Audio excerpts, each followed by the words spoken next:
For you today? All right, gosh, it is a beautiful day outside. The sun is out, and actually, the humidity is down here. So, I don't know where you are watching me from, but if you're somewhere where it's warmer, stay cool. If you're somewhere where it's cool, get out and enjoy the day, guys. Okay, if you saw my title today, number one frugal hack.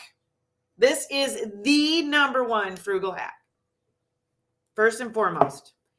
It is where if you are going from never being frugal in your life to wanting to be frugal the first day, this is the first step you need to do. And I can't express that enough, okay?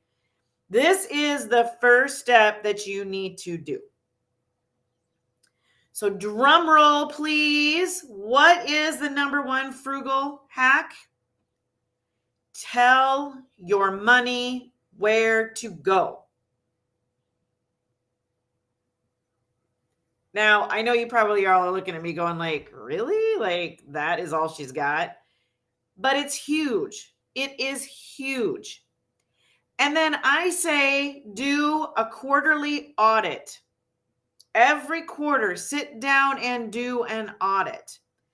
So how do you get started with this? Okay, so say maybe you have a budget, even a small budget where you just know like this is going out, this is coming in, but we need to really like dig in and pinch pennies and figure out where we can save our most money. Okay, so we need to start telling our every dime where to go.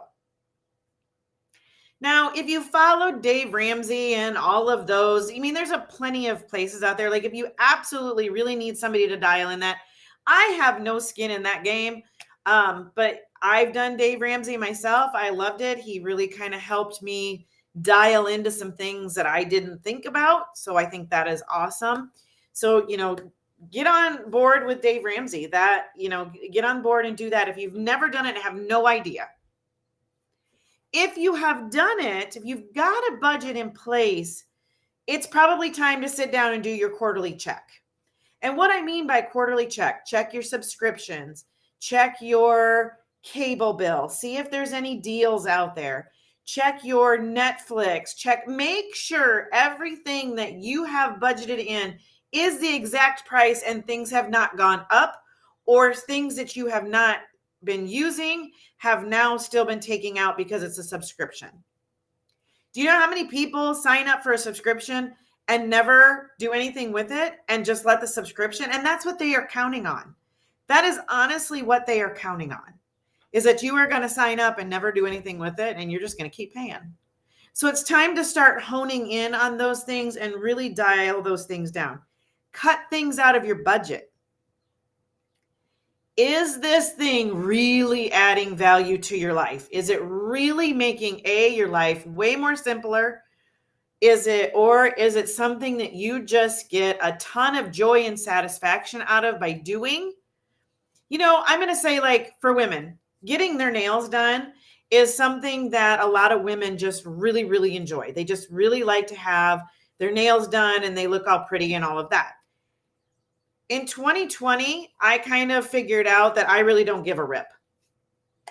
I don't give a rip about my nails, so I just quit doing it.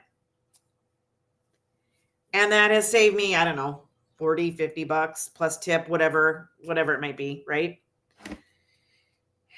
And when I say budget everything, even budget your groceries. If you have to start meal planning so you make sure that you're not running to the store, there's a, and you can Google it. There is a study out there, running to the local store on a daily basis. People spend like 50% more doing that than they do if they plan and then just make a big grocery run. I don't care if you shop at your local grocery store. But the thing is what they bank on is that you run in for milk. That's why they put it in the back side of the store, that you run in for milk. And while you're in there, you walk past the Oreos and you grab a bag of Oreos, which is what they're actually making their money on. They're not making their money on the milk that's in the back.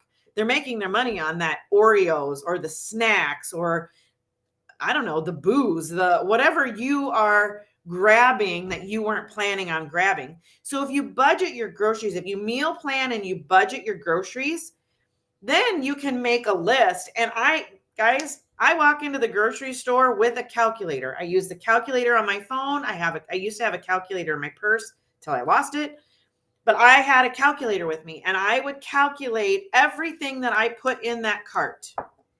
And if I got close to my budget and I still had several things on my list that needed to go that need to go in there for meal prep, I had to make choices on what came out of it.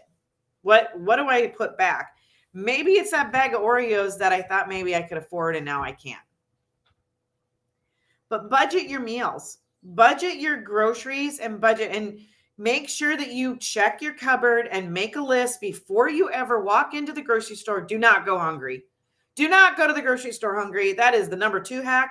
Do not go to the grocery store hungry, because that is when you buy all the things that are quick and easy because you're hungry and you want to go. You want to get something in your stomach. All right. And then once you've done that and you've looked at your budget, like I said, just cut things out. See where you can pinch pennies. See what you can give up, what your spouse or significant other can give up, whatever it might be. All right, guys, that is the number 1 hack. I have other things about time saving over in my free Facebook group. I'm going to be putting in some workshops in there. So if getting frugal is your plan, then get on over to my Facebook group, because I'm there to walk you right through it. The link is in the description of whatever video you're watching. Guys, I will see you all tomorrow.